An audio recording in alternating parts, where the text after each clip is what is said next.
Moo. Cattle, yes. 7 fat cows that came out of the Nile, and then 7 skinny, scrawny cows. He had another dream right after that. What was that one about? Stalks of wheat. 7 very plump ears of wheat, and then you had 7 really scrawny, skinny ones, and then they got consumed by the large ones. So, well, somewhere. There's your visual aid. Give you something to look at, right? How did Pharaoh feel when he woke up from the dream? What's the Bible tell us? He was troubled, and that's exactly what verse 8 says. His spirit was troubled. So what did he decide to do? He wakes up, he has these dreams, disturbed. What's he do? Calls in all the wise men, the magicians of Egypt, get together, say, what is this about? You've got to explain it to me. Was this a comfortable situation for those wise men and magicians? Probably not. I mean, this is the ruler of the land. This is Pharaoh, the guy with the power of life and death, and he's bringing you in to answer these serious questions for him. Probably not very comfortable. In fact, there was a similar situation we talked about later on in the Old Testament. What king had a very similar experience? King Nebuchadnezzar. He did the same thing. God gave him a dream. He brought in his wise men. How did that situation end? With Nebuchadnezzar ordering, these people are worthless, kill them all. So, we have a similar example a little bit later. Don't know exactly what Pharaoh did to his wise men and magicians. Could have just said, thanks for trying, guys. Or he could have just gotten rid of them all. We don't really know. But they can't answer the dream. Not all is lost, though, because who speaks up to Pharaoh? His cupbearer. What does he say?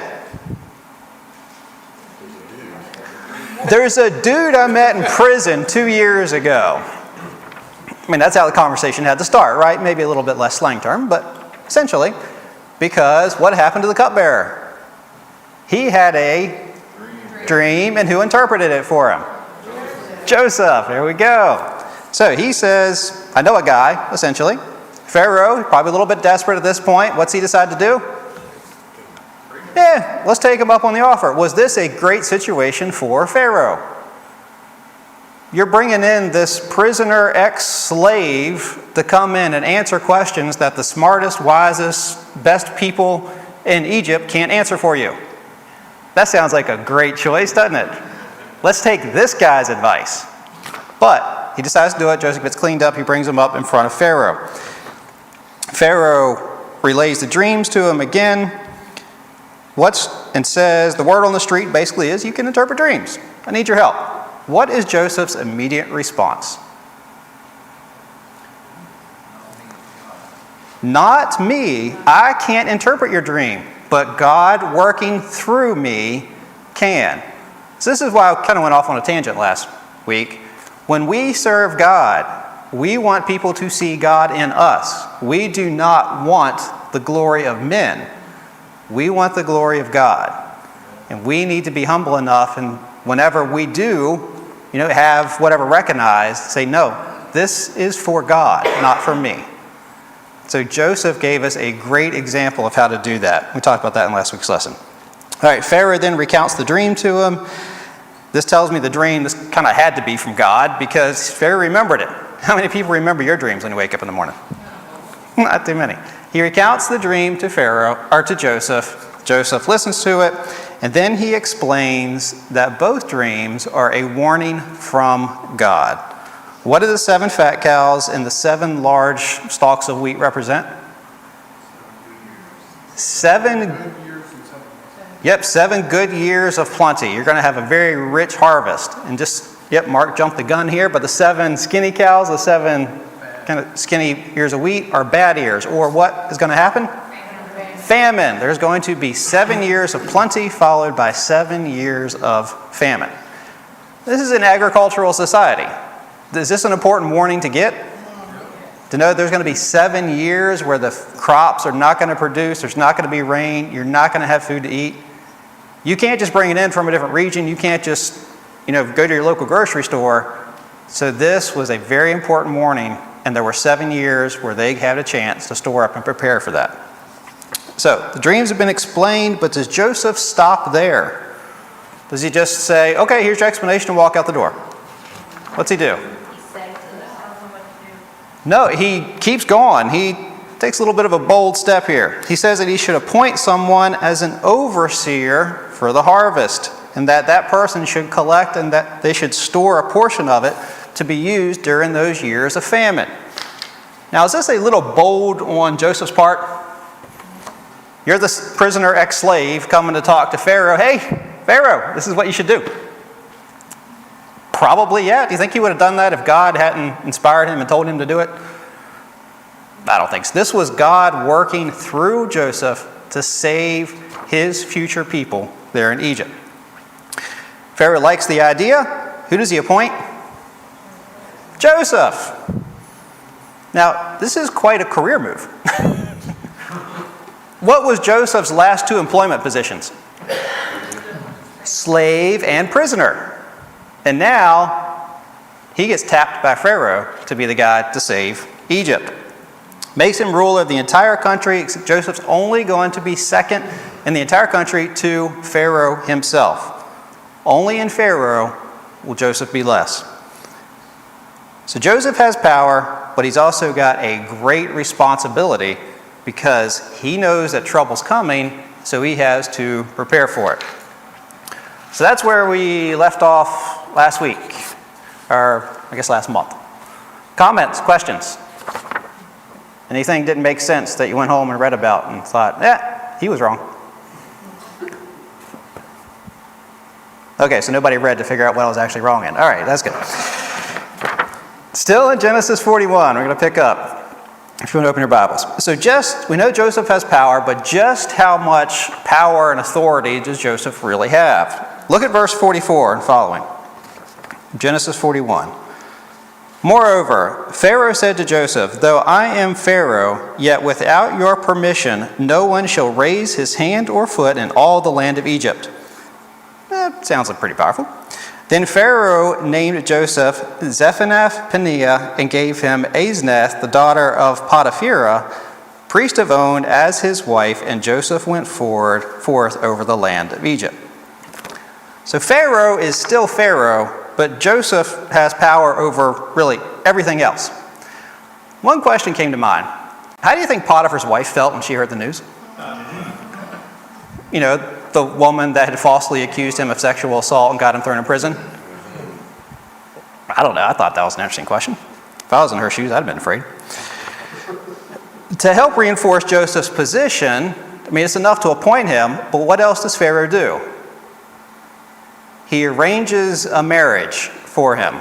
So who is Asenath, daughter of priest of On? So On is a city that's also known as the city of Heliopolis, or city of the sun, would be a rough translation. So at the time, Heliopolis was one of, if not the most important religious city in the entire country of Egypt, because this is the city where the main temple of Egypt's most important god was. What was that god? Anybody know their Egyptian history? Ra. Ra was the most important of the gods. They were a they served many gods. There we go. With polytheistic. There we go. I couldn't get it out. But Ra was he was at the top of the pyramid type thing. He was the main god. This was in the Egyptian society. Who was the main guy in the Greeks? Zeus, Romans, Jupiter. Yeah, so they all these empires had their main god and then lots of little gods. Ra was the Egyptians, kind of the main guy. He was known as kind of the creator of the universe, the ruler of the sky, the earth, and the underworld. Kind of sounds a lot like the one true God. So they were kind of there, and they just had a bunch of other little sub-gods after it. So I know that's a lot of information, but the main point is that Joseph, he is now linked by Pharaoh to the most important god in the entire country through one of its chief priests. So he has a position of authority, but he also now has this marriage link to the religious side. Really, Pharaoh is just consolidating Joseph's power there over everyone. So you have to wonder, how did Joseph deal with this interfaith marriage?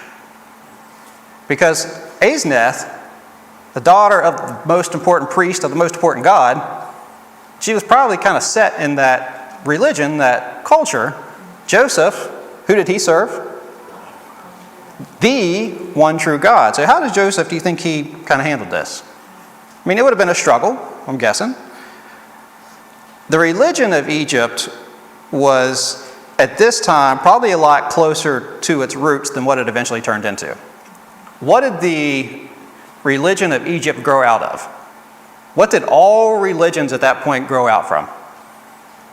Keep going back, keep going back. What's the common link? Noah. Noah. Because how many people were alive during the flood? 8. Those people, what happened to them? They spread. Who did they all serve at one point? The entire population of the world, who did they serve? God, the God.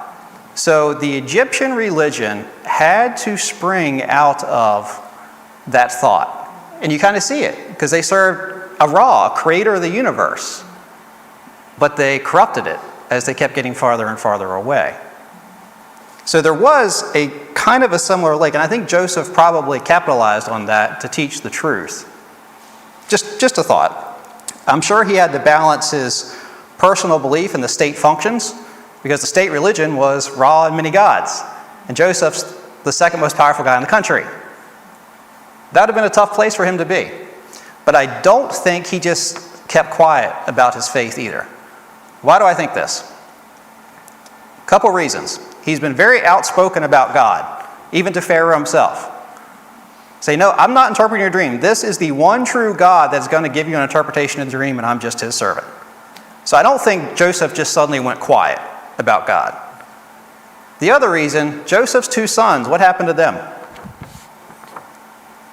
They eventually became 2 of the tribes of Israel, God's chosen people. So I don't think Joseph just suddenly bought into the Egyptian religion and cast God aside. He didn't go home and just start worshiping Ra. I'm pretty convinced of that.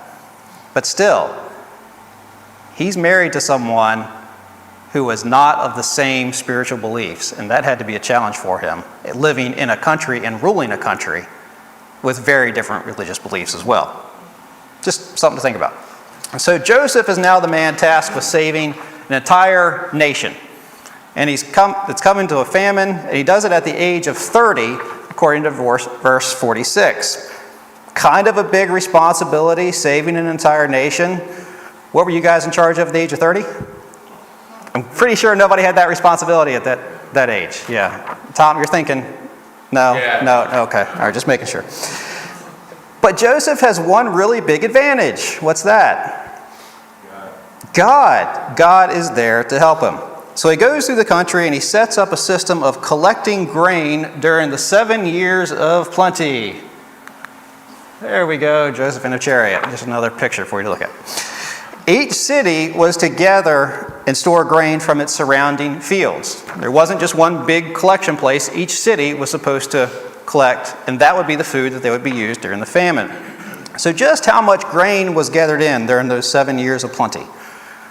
Verse 49. Then Joseph stored up grain in great abundance, like the sand of the sea, until he stopped measuring it, for it was beyond measure. That's a lot of grain. They couldn't even measure it. They just kind of lost count. They were pulling in so much.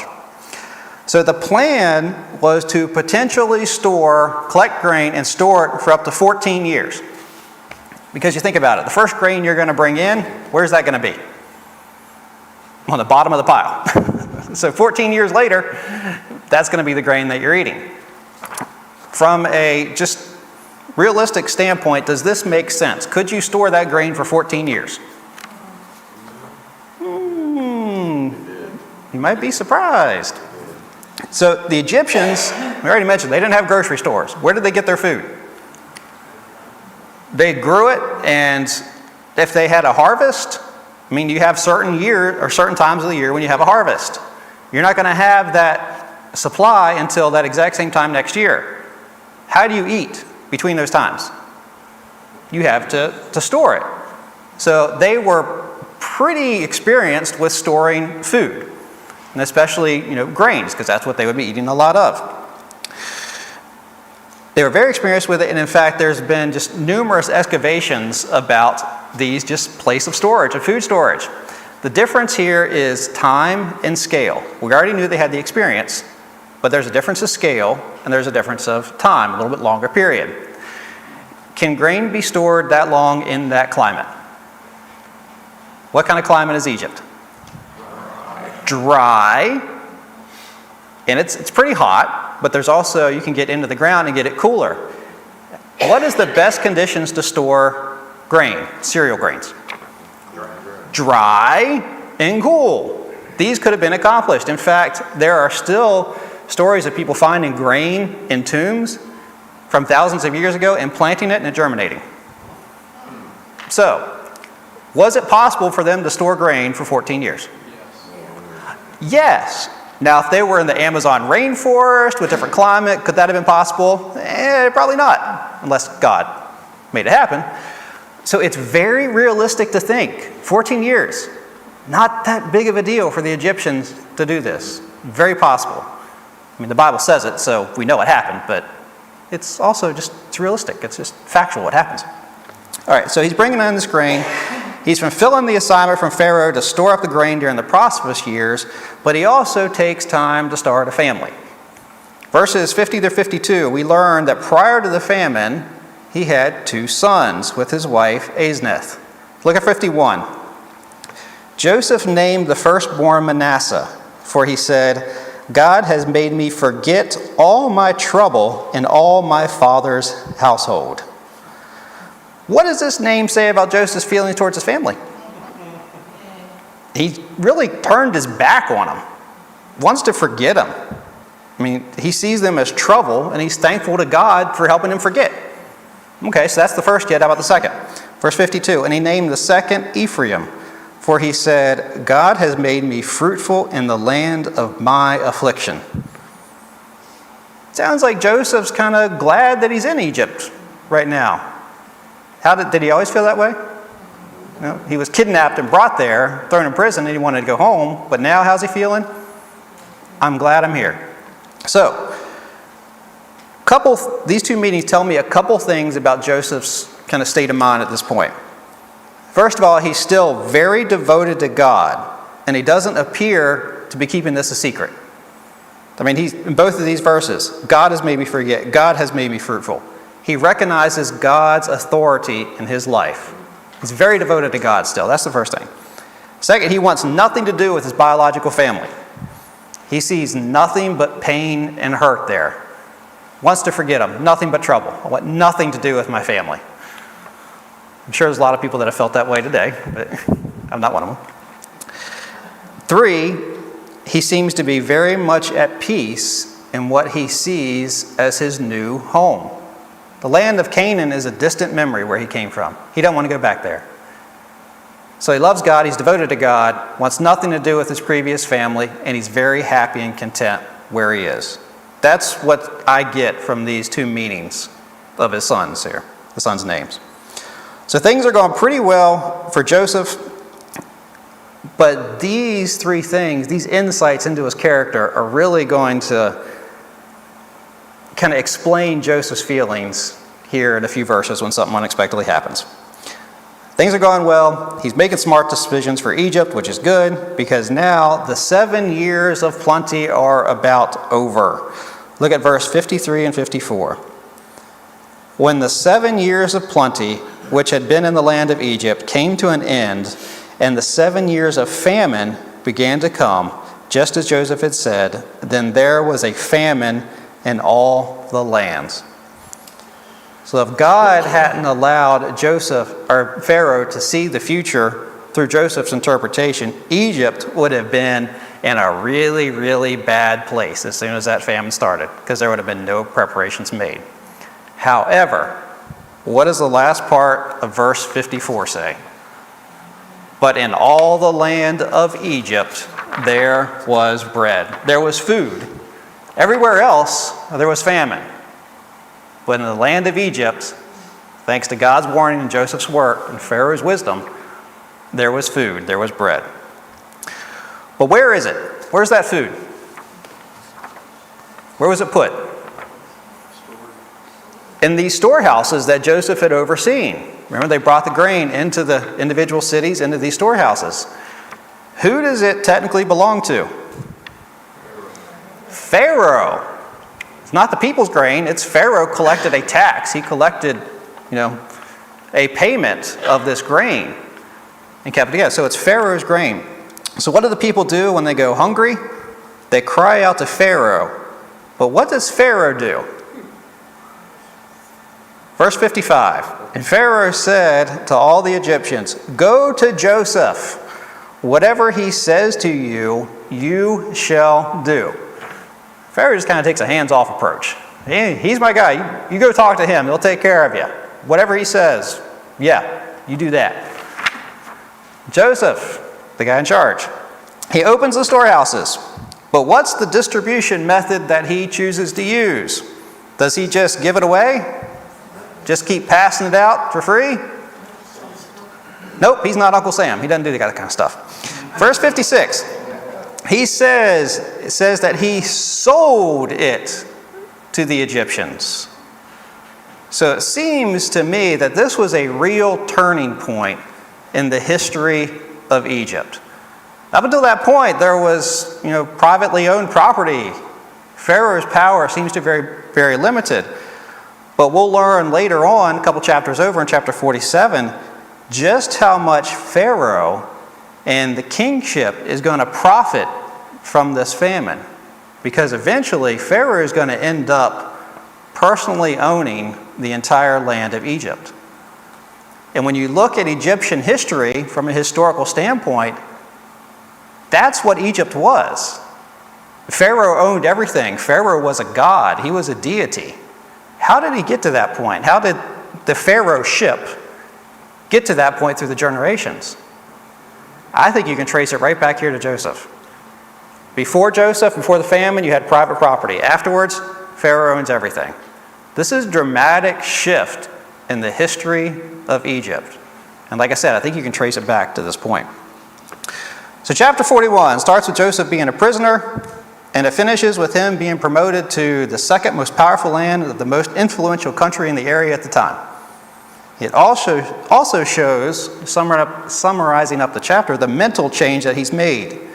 He goes from calling Egypt a place of torment by his lack of freedom and describing it as a place where he's been kidnapped and taken to the end of the chapter, seemingly being at peace and calling it really home and happy to be there. However, the last verse of chapter 41 sets the stage for what's about to turn Joseph's world upside down. Verse 57, the people of all the earth came to Egypt to buy grain from Joseph because the famine was severe in all the earth. Who do you think's coming for dinner? All right, Genesis 42. We're going to find out. We've already read the famine wasn't confined to Egypt. It was affecting everyone throughout the entire region, including the family that Joseph had forgotten about. Look at verses 1 and 2, Genesis 42. Now Jacob, who was Jacob? Joseph's dad, saw that there was grain in Egypt. And Jacob said to his sons, "Why are you staring at one another?" He said, "Behold, I have heard that there is grain in Egypt. Go down and buy some for us from that place, so we will live and not die." Even though news in that time only traveled at a walking or a sailing pace, news still got around. People knew that there was food in the land of Egypt. Apparently, Joseph's family, Jacob and his sons and their wives and the servants, they're in need of food. So Jacob tells his sons to go down to Egypt and buy some. They're a wealthy family. They can afford to do this. Take your money, go down and buy it. However, does anybody else detect a sense of frustration here about reading those couple verses? Stop staring at each other. Yeah. Why are you staring at each other? Go down and buy food. I don't know. It seems to me there's frustration. Remember, Moses writes the book of Genesis years and years later through God's inspiration. We really don't know what happened before that event. God didn't choose to tell Moses to record it, but it seems like there was some tension going on there. Either way, Jacob says, go down, buy food so we can eat and live. So the brothers head down to Egypt. But do all 11 remaining sons go? No. Look at verse 4. But Jacob did not send Joseph's brother Benjamin with his brothers, for he said, I am afraid that harm will befall him. Why didn't Jacob send Benjamin? Is his youngest child.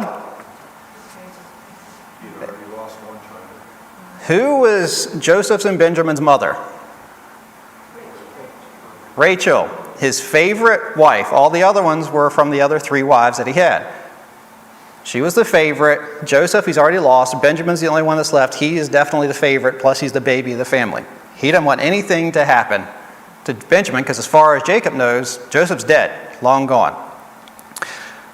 He's the last part of Rachel, and he doesn't want to lose that attachment. How do you think that made the other brothers feel? I don't care if anything happens to you guys, but not my baby. Not my baby. And he sends them down to Egypt. So they head down there in verse 6 and following. Still in chapter 42.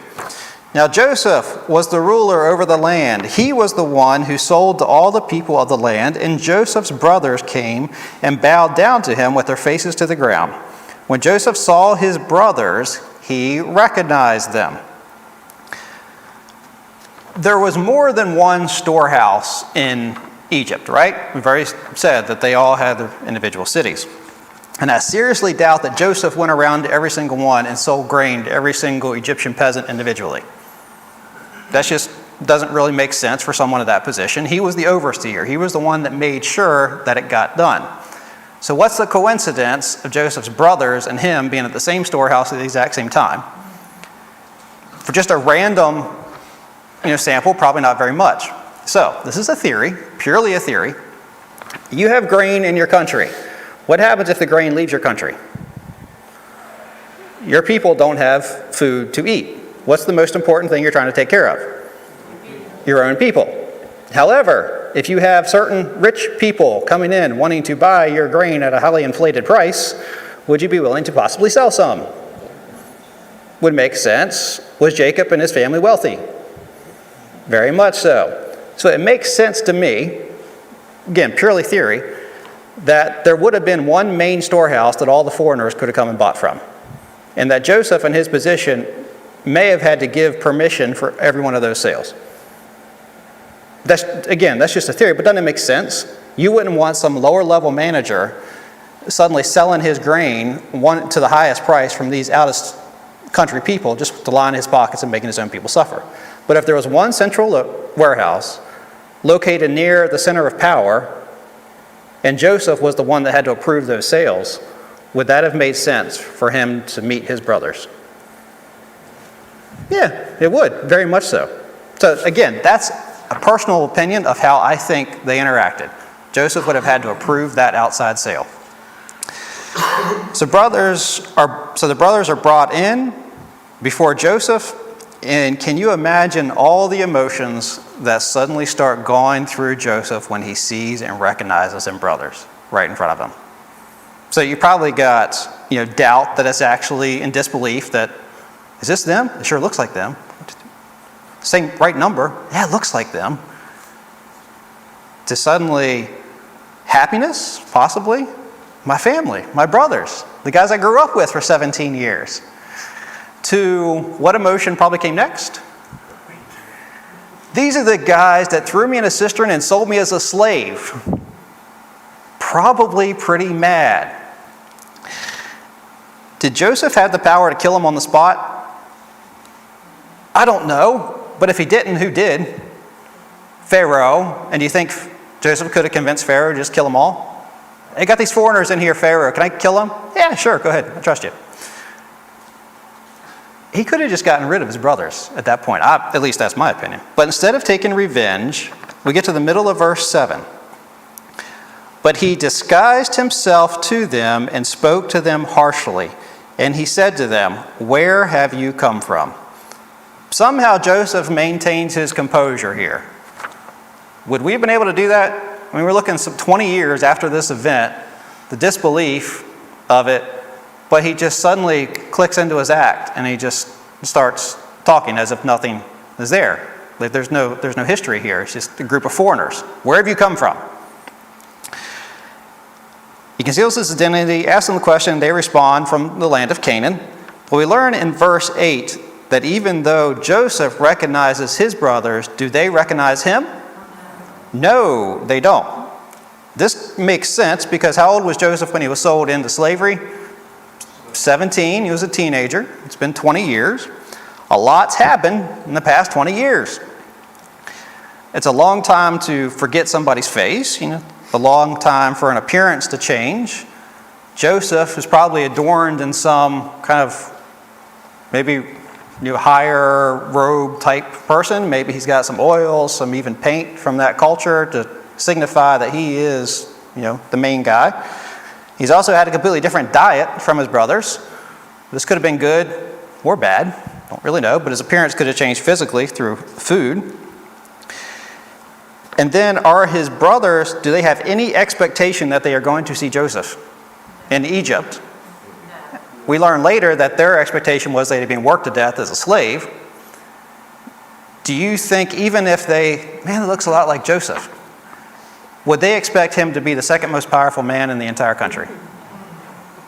No. So even if that looks like my brother, there is no possible way they would connect Joseph with that person standing in front of them, asking them questions. Then we get to the first part of verse 9. Joseph remembered the dreams which he had about them. What were the dreams that we talked about? These were back before he was sold into slavery. Yep, you've got the sun, moon, and stars. You've got the sheaves of wheat, and they all bow down to him. And there's a recognition, because even from his father, are we going to bow down to you? Joseph remembers the dreams. Because who's in front of him? All of his brothers. What's their position? Bowing down on the ground. Do you think he just kind of had a slight smile come over his face? Which one of us would have said, "I told you so"? Yeah, I probably would have. But he doesn't. He keeps his composure, and the anger seems to take back over, because then you get to the last part of verse 9, which says, Joseph speaking, "You are spies. You have come to look at our undefended parts of our country, of our land." How do you think his brothers are feeling at this point? I mean, they've come to a foreign land. They've never been to Egypt, as far as we know. Something completely different culture, different people. They're in an area surrounded probably by soldiers. I mean, this is a storehouse. It's a military operation. It's a state operation. There's soldiers around guarding the place. Probably a little uncomfortable just to start with. Then they have to wait probably to see the head guy to approve the sale, who seems to be just a little bit cranky. Seems that way. They're probably glancing at each other thinking, what's this guy's problem? Why is he giving us so much grief? And then that guy yells out, "Spies!" What do you think all the guards in the room do? Ready to defend the place. What do you think all the other little conversations happen? Or what happens to them? Everybody goes silent, and they all look at Joseph, who's looking at these guys on the ground. What are the brothers feeling right now? They go from bothered, uncomfortable, annoyed to probably just downright scared for their lives. Finally, one of them speaks up, verse 10. "No, my lord, but your servants have come to buy food. We are all sons of one man. We are honest men, your servants, and not spies." So I think we'll probably just lean it off there. So they go into a mode of trying to now convince Joseph that they're not spies. He shouldn't just kill them all because they want to get back home and feed their families. So that's the exchange that we will pick up with next time. Comments, questions? Nothing? All right. Earl, would you mind closing us out in prayer? Sure. Heavenly Father, we thank you for this time look back into history of your people and to see that how you work, even in the deepest, darkest times and deepest, darkest places. Father, we see some correlations today with what's going on, but we're pleased that you are in control, that you are the one who controls everything, and you will guide us through. Father, thank you for this time that we've been able to be together, fellowship together. These things are praying in Jesus' name. Amen.